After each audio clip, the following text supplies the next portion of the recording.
Dari hasil penyelidikan awal, pelakunya adalah dua batalion kelompok KKB, Batalion Kanibal dan Batalion Semut Merah, yang mereka semua ini berasal dari Yahukimo. Mereka dipimpin sama Elkius Kobak. Bosku, hari Rabu kemarin, tepatnya 11 Februari 2026, Indonesia kembali berduka, bos. Pesawat Smart Air yang mendarat di Korowai, Papua Selatan, diserang sama kelompok yang nggak dikenal. Kapten Enggon dan Kapten Baskoro yang jadi pilot dan kopilot di pesawat itu gugur di tempat kejadian. Dan hari ini saya mau ngebahas kronologinya. Jangan kemana-mana, tetap di Zona Kriminal.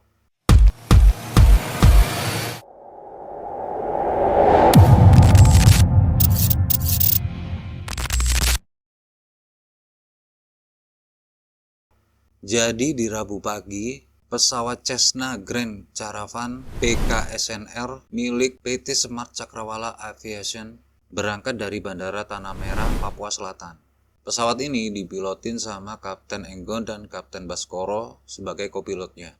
Dan pesawat ini membawa penumpang sebanyak 13 orang, yang salah satunya masih bayi. Mereka semua adalah warga lokal Korowai, guys. Pesawat ini tujuan penerbangannya adalah ke lapangan terbang Korowai. Ini bukan bandara seperti yang kalian bayangin, tapi ini adalah lapangan terbang kecil di daerah pelosok ya bosku, yang biasanya cuma bisa diakses dari jalur udara. Akses jalur darat ke Korowai itu emang medannya masih berat, bos. Jadi buat warga di sana, pesawat kecil kayak Smart Air ini sangat efisien buat dapetin logistik, makanan, obat-obatan, atau buat keluar masuk daerah mereka. Nah, waktu pesawat Smart Air ini udah landing di lapangan Korowai, mereka diserang sama kelompok kriminal bersenjata alias KKB. Dua pilot Kapten Enggon dan Kapten Baskoro tertembak dan tewas di tempat kejadian, bos. Sedangkan 13 penumpang yang ada di pesawat tadi, mereka semua selamat dan udah berhasil dievakuasi. Siapa sih yang ngelakuin penembakan ini?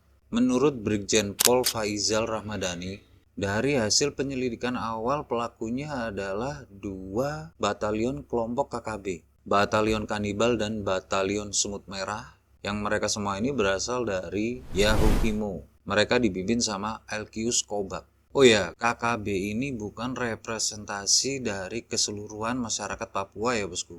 Mereka ini kelompok yang punya jaringan luas dan bergerak antar distrik, rekrut anggota baru dan melakukan tindak-tindak kekerasan. Bahkan, banyak warga Papua sendiri yang jadi korban dari aksi KKB ini. Pesawat Smart Air yang membawa 13 penumpang ditembaki kelompok kriminal bersenjata KKB.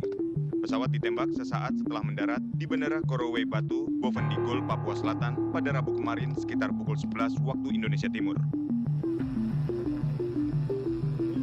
Pilot dan kopilot yang menerbangkan pesawat yaitu Kapten Egon Erawan dan kopilot Kapten Baskoro tewas. Sementara penumpang menyelamatkan diri ke arah hutan di samping Bandara Korowai Batu.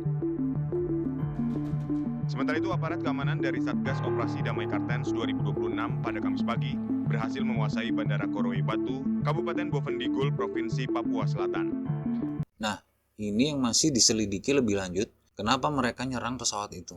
Tapi biasanya sih, KKB ini emang sering cari perhatian publik atau ganggu logistik dan stabilitas di daerah terpencil, biar suplai dan akses terganggu. Nah, besok paginya setelah kejadian, pasukan gabungan dari Satgas Damai Kartens yang dibantu sama TNI masuk ke area lapangan terbang Korowai buat ngamanin situasinya. Prioritas utamanya adalah untuk evakuasi jenazah dua pilot tadi. Jenazah udah berhasil dievakuasi dan diterbangkan ke tim mereka buat identifikasi dan otopsi.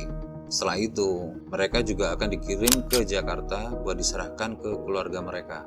Prioritas kedua adalah buat ngamanin wilayah Korowai. Brigjen Pol Faizal Rahmadani mengerahkan sekitar 60 personil BRIMOB ke Bandara Korowai untuk memastikan situasinya benar-benar aman dan terkendali. Prioritas ketiganya adalah untuk penegakan hukum. Mereka udah bentuk tim khusus buat ngejar dan nangkep para pelaku. Oh ya, operasi militer di Papua ini emang sangat sensitif ya bos. Medan berat, akses susah, dan ada isu HAM yang harus dijaga. Jadi memang prosesnya nggak bisa instan. Tapi yang penting ada langkah konkret yang diambil. Kamis sore setelah kejadian ini, Kapten Muammar Reza, Ketua Ikatan Pilot Indonesia, ngadain konferensi pers di Tangerang. Ikatan Pilot Indonesia mengecam dan mengutuk keras tragedi ini. IPI juga mendesak beberapa hal-hal penting, seperti meminta perhatian khusus dari Presiden Prabowo Subianto. IPI meminta Presiden Prabowo untuk turun tangan langsung dan memulihkan, menjamin dan memastikan keamanan penerbangan di daerah beresiko tinggi. Pilot sebagai pengemban tugas tersebut wajib dilindungi oleh negara dalam melakukan setiap tugasnya, termasuk infrastruktur penerbangan di dalamnya, yaitu bandara yang merupakan objek vital nasional. Sehubungan dengan tragedi ini, Ikatan Pilot Indonesia memohon dengan hormat perhatian khusus dari Bapak Presiden Prabowo Subianto untuk bertindak segera dan turun tangan dalam memulihkan, menjamin, dan memastikan keamanan penerbangan. Kelompok-kelompok KKB ini emang udah bertahun-tahun jadi masalah ya. Mereka ngelakuin banyak aksi kekerasan, dari penyerangan ke aparat sampai membakar fasilitas umum. Ada juga penembakan yang terjadi kayak kasus sekarang ini. Dan yang jadi korban bukan hanya aparat aja. Warga sipil Papua juga sering jadi korban dari kelompok KKB ini. Contohnya guru yang ditugaskan di daerah terpencil, tenaga medis yang melayani masyarakat, pekerja konstruksi yang bangun infrastruktur. Banyak dari mereka ini yang jadi target atau kena dampak dari aksi KKB. Ya, saya tahu ini bukan konteks yang ringan, tapi menurut saya penting buat kita semua tahu apa yang terjadi di negara kita ini. Semoga keluarga yang ditinggalkan sama Kapten Enggon dan Kapten Baskoro ini diberi kesabaran dan ketabahan. Dan semoga ini adalah kejadian terakhir yang terjadi dalam sejarah seperti yang diharapkan sama IPI. Saya Novan, sampai jumpa di video selanjutnya.